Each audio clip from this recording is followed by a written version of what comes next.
दोस्तों, आज का टॉपिक एक ऐसा है जो हर स्टूडेंट, पेरेंट और यहाँ तक कि वर्किंग प्रोफेशनल की लाइफ से जुड़ा हुआ है। हमारे एजुकेशन सिस्टम का असली मकसद क्या है?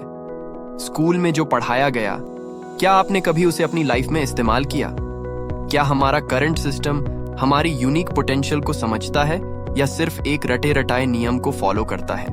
ये वीडियो आपके लिए है अगर आप सोच रहे हो कि स्कूल और कॉलेज की रट्टा मार सिस्टम से कुछ गलत तो नहीं हो रहा है। हम बात करेंगे एजुकेशन सिस्टम के फ्लॉज की, सेल्फ डिस्कवरी के इम्पोर्टेंस की और कैसे आप अपनी यूनिक पोटेंशियल पे फोकस करके एक बेटर जिंदगी जी सकते हो।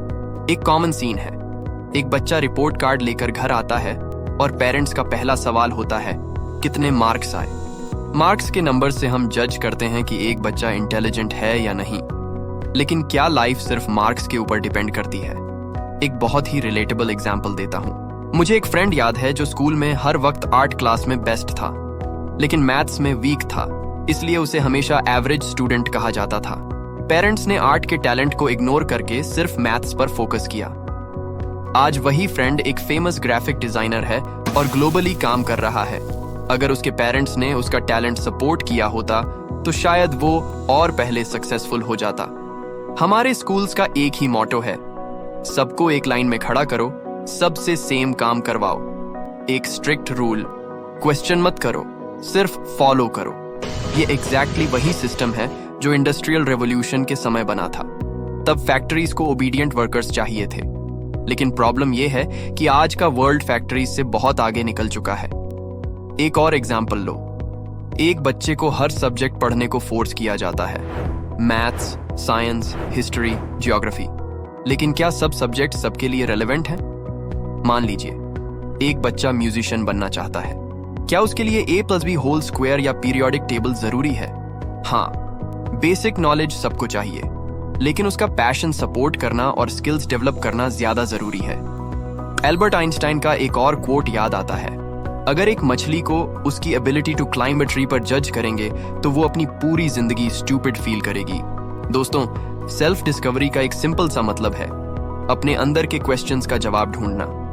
मैं आपको एक इंटरेस्टिंग स्टोरी सुनाता हूँ। एक इंसान की कहानी है जो अपनी लाइफ के 50 साल सिर्फ अपने ऑफिस और फैमिली रिस्पॉन्सिबिलिटीज में निकाल देता है। एक दिन वो अपनी बेटी से पूछता है, क्या तुम जानती हो कि मैं तुम्हारी उम्र में क्या करना चाहता था? बेटी जवाब देती है, आप तो बस काम करते हो।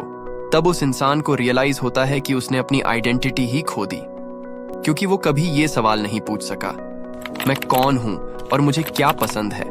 अब सोचिए, अगर उसने 20s में ही ये सवाल पूछा होता तो शायद वो एक डिफरेंट पाथ चूज करता, एक पर्पसफुल लाइफ जीता। एक और इंपॉर्टेंट पॉइंट है, गलतियों से सीखना। आजकल का सिस्टम बच्चों को मिस्टेक्स करने से रोकता है। टीचर्स और पेरेंट्स अक्सर कहते हैं, गलती मत करो, लेकिन क्या आपको अपनी सबसे इंपॉर्टेंट लर्निंग एक गलती करने के बाद नहीं मिली?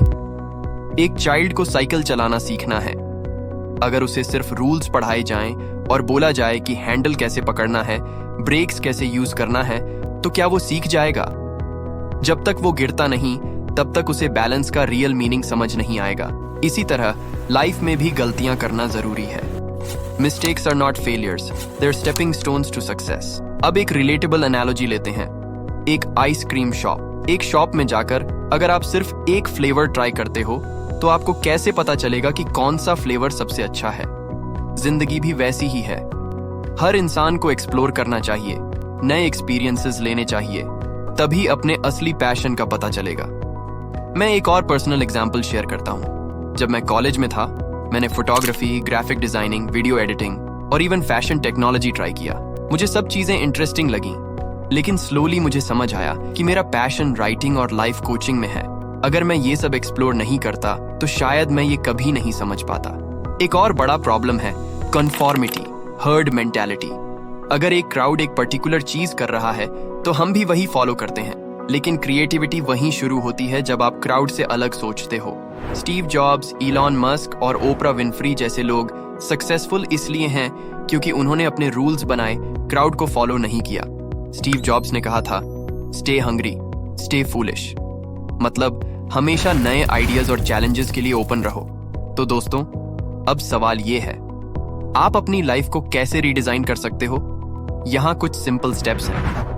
एक क्वाइट टाइम लो और अपने आप से ये सवाल पूछो, मैं किस चीज में अच्छा हूं? मुझे क्या पसंद है? लाइफ में मुझे क्या अचीव करना है? अगर आप एक बोरिंग जॉब में हो लेकिन आपका पैशन म्यूजिक है, तो 1 घंटा रोज अपने पैशन प्रोजेक्ट पर काम करो। वेक अप 1 आवर अर्ली और शुरू हो जाओ। अगर आप कंफ्यूज्ड हो, एक मेंटोर या लाइफ कोच हायर करो। जैसे फिटनेस के लिए ट्रेनर होता है, वैसे लाइफ के लिए एक कोच होना जरूरी है। अगर पास्ट में आपने गलतियां की हैं या अपनी पोटेंशियल को इग्नोर किया है, तो खुद को माफ करो।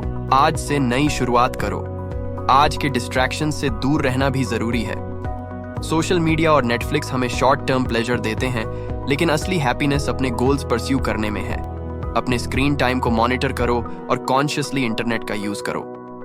दोस्तों, आप अपनी लाइफ के ऑथर हो। एजुकेशन सिस्टम के फ्लॉज को ब्लेम करना छोड़ो और अपने अंदर की जीनियस को अनलॉक करो, क्योंकि दुनिया आपकी स्टोरी सुनने के लिए वेट कर रही है। तो क्या आप रेडी हो अपनी असली कहानी लिखने के लिए? अगर ये वीडियो ने आपको इंस्पायर किया तो लाइक, शेयर और सब्सक्राइब जरूर करें और कमेंट्स में लिखिए आपकी जर्नी शुरू कब हो रही है। मिलते हैं अगले वीडियो में एक नए थॉट के साथ।